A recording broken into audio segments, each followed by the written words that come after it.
Good morning from Disney's Hollywood Studios, the former home of the Disney MGM studios. We're here pretty early. Rope drop doesn't happen for another 15 minutes, so I'm going to sit in my car because I really don't want to go and stand in the sun until it opens. So I'm just going to sit here. I'm not going to ride anything.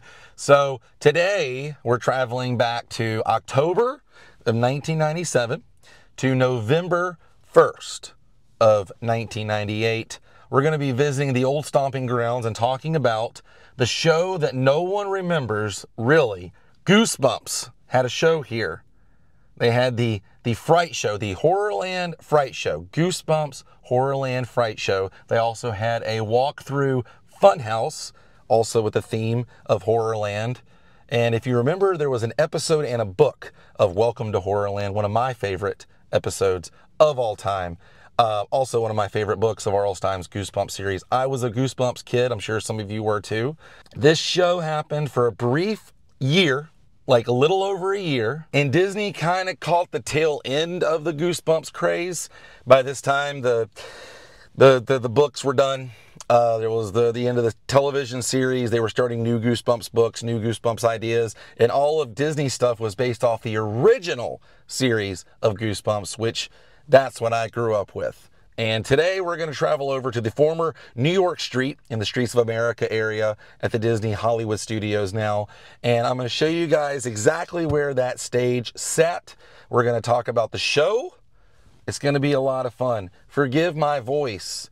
This whole hurricane thing going on right now has stirred everything up. And yeah, it's messing with me. So let's go back to 1997 now. Let's take a closer look. All right, rope drop has officially happened. Everyone's making their way in. Bo, I thought it was a good to go day and it wasn't, so I embarrassed myself and I had to wait in line and book myself a reservation. Bo, I've already been to Horrorland this morning. It was so scary. But we're totally in this park right now. Good morning, Mickey. Let's head over to not Hollywoodland, but the former home of Horrorland. So the show and the theater were kind of right. If you're walking, this is a road right here called Stage Lane. It's now backstage. But basically, if you go right over here, before you go into the shopping area of Batu, you know, you walk in, right over here, the market and everything, right here was the stage. Same area that the Teenage Mutant Ninja Turtles had their show. So now the closest way you can see it is standing over here. Obviously this is all backstage now, but this used to be called backstage or Stage Lane. But this place was a movie studio back then, and they were all about television, movies, and bringing that kind of magic to the audiences here. So I understand why Michael Eisner and the gang were like, let's bring some little terror here to Hollywood Studios. We have the Tower of Terror. You know, we're known for these kind of things now, and maybe the kids will want to visit the Disney Studios park again. And it's kind of a perfect way to get kids to tell their parents they want to go back to Disney, right? So the show was all around Horrorland, and there was this magician, the Amazing Amazo was the name of the magician in the show. He would pick out kids in the show, 2 kids, and they were to help him in the show. That was a big thing in the 80s and 90s, to always pick studio audience members to make you feel like you were a part of the show. And I love that aspect of Disney and other theme parks during that time. They still do it at Universal and here at Disney in certain shows. But the 2 kids got on stage with Amazo. Now straight ahead is the former home of the Great Movie Ride, and this whole area right here heading into Toy Story Land used to be backstage. So we're having to cut through a lot of different areas that we used to not be able to cut through. And that's why this video is going to be a little interesting with where we end up, and I can show you exactly where the show took place. But basically, if you took this road right here, straight ahead, that's where the stage would be. We're going to get closer. Don't worry, Woody. We're getting closer. And this part of the episode is dedicated to my niece. Hey, howdy, She loves I'm Sheriff Woody. Toy Story Land. I can't wait for the rest of the toys to meet you. This whole segment is dedicated to her. Oh yeah, in the mornings you can walk in here because they're not open yet, but you can look around in the queue That's cool. Let's get back to the show, shall we? So Amazo picks 2 kids. The kids come on stage. They help him with a magic trick, if you will. The first trick goes well. He asks the kids to get into this box. And he closes the box. And he has these spikes, like these blades, I think. And he's gonna put it in there and pull it down. Something happens. It gets overtaken. We find out who it is later. It's Slappy. And he ends up, the kids don't make it. I'm trying to voice this the way I can on YouTube. They don't make it. They disappear. And the box opens up and there's Slappy. And Slappy's full size, walking, talking. And these kids out in the audience are like, what in the heck is going on? This is kind of crazy. Well, Slappy summons some more of his friends and tells the audience members they now work for him in a non-agreeable thing. Starts with an S. And it's kind of crazy. Then other characters show up. You had Executioner from the Tower of Terror, who looked just like he did on the book. You had Curly in the form of, like, I believe, an animatronic puppet on top of the stage. And then you had the hamster. So many different characters.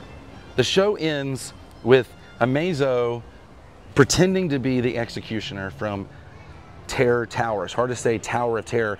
Terror Tower, a night in Terror Tower, not Tower of Terror. Get it? Got it? It is Amazo. He pulls his head off and he's like, hey, it's me. We did it. We defeated them. They somehow go away. The kids reveal that they are in the show too. They were wearing the Halloween mask and everyone saves the day. That's the show. Great show. Never saw it. Watched videos of it. But that's the show. And now let's go find where it took place, talk more about it, and talk about a very special promo that Disney did here with none other than Sabrina the Teenage Witch herself, Melissa Joan Hart, and R.L. Stine. And I believe this was November or December, it was December of 1997, promoting the Goosebumps brand new show, the Fright Show. Let's go. All right, made it to Batu East. Let's talk about this area. This used to be the streets of America, and long before Jedi's roamed this area, you would be walking down what they called Residential Street right here, heading towards Vern's house from Ernest Saves Christmas, the Golden Girls house, the house from Empty Nest. Right here was the house that was used in Ernest Saves Christmas, and then right over here was where the Golden Girls house was.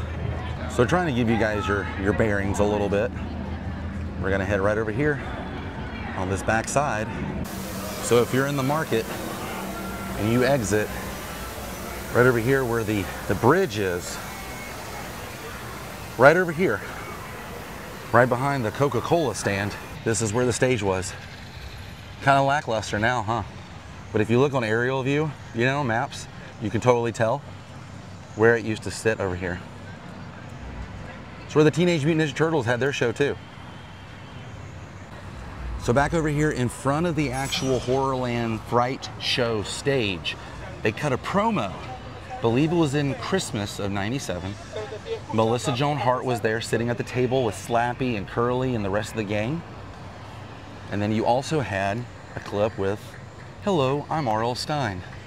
And he's walking around with his gang from Goosebumps inviting you to come to the Disney MGM studios to see the show. It's true. I forget these things talk sometimes. That's pretty cool. Get some radio transmission. But sadly, the show closed. And by the way, this was Honey, I Shrunk the Kids theater area over here.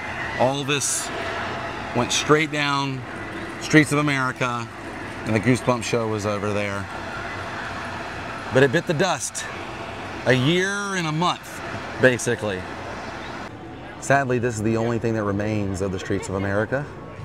Said that in many vlogs, but it still remains true to this day.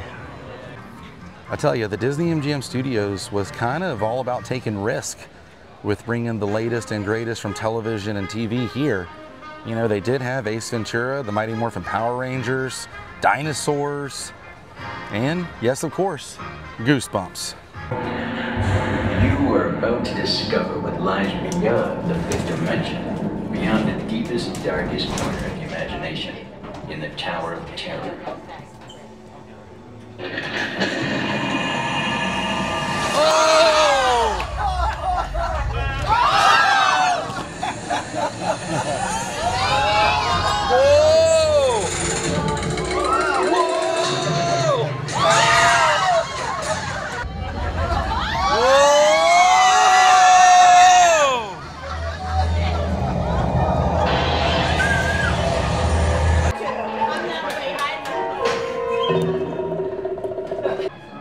One of my favorite little Easter eggs here. It says take the stairs here in the directory. Now there's a rumor that the puppet in here is Slappy, and he might be. He looks a little like Slappy, but it's definitely not the Slappy from the show. I can confirm that, but he might have been in the maze, the walkthrough they had. I'm not sure, but I had to ride Tower of Terror just to see for myself and hopefully show you guys in that really quick clip. Oh yeah, by the way, there was a walkthrough. It was like a Horrorland maze. Let me tell you, Baby Herman, Roger Rabbit, and Jessica Rabbit, I have scoured the internet. I cannot find anything on the walkthrough. Just the front entrance. Looks like a job for Eddie Valiant, private investigator, but I think he's on another case. I have scoured the internet, like I said. Cannot find anything on this walkthrough, but apparently it was like a mirror maze with Goosebumps, you know, aspects to it. There's no videos on it. If you can find a video or photos, or if you have them yourself, let me know in the comments, because I'd love to post it, you know, on Instagram and let people see it. No footage of that. Tons of footage of the show though. And the show is actually really cool. It was just unfortunate that it was out in the direct sun. Bunch of kids sitting on the ground in the direct sun. Not a good move for a Disney park or any park in Central Florida for that, you know, for that matter. You need coverage. I just can't believe they did it. And November 1st of 1998, it closed officially here at the Disney MGM Studios. Like I said earlier, kids just weren't into it. The show was changing. They ended their TV series. The books were changing. Everything was changing. But Disney hopped on, took it on board, promoted it in the parks. I'm sure Arlstein did okay. And it happened. It historically happened here at the parks. Goosebumps. And I totally get why Disney chose to have Goosebumps here. It's like the #1 selling kids book right below Harry Potter. And even though this place is not so much about film and TV as it used to be, it still has some nods to it here and there. I don't think we'll ever see something like Goosebumps return to the parks, you know what I mean? If they're gonna put something in the parks, they're gonna invest in it, kind of like they did Star Wars and things like that. See you later, Hollywood. Bo, I'm making it my mission to document every weird show or character meet and greet or attraction or anything they did at the Disney park. So I think we did pretty good today, Bo. We documented something that not a lot of people know about. Did you know about this? I have a feeling you did. Did you hang out with Curly and all them? Slappy? Or were you friends with Amazo, the magician? Well, nice talking to you, Bo. See you on the next episode, buddy. Well, that does it for today. Hope you guys enjoyed this episode. I will see you on the next episode. Till then, stay weird. Happy Halloween. Goodbye.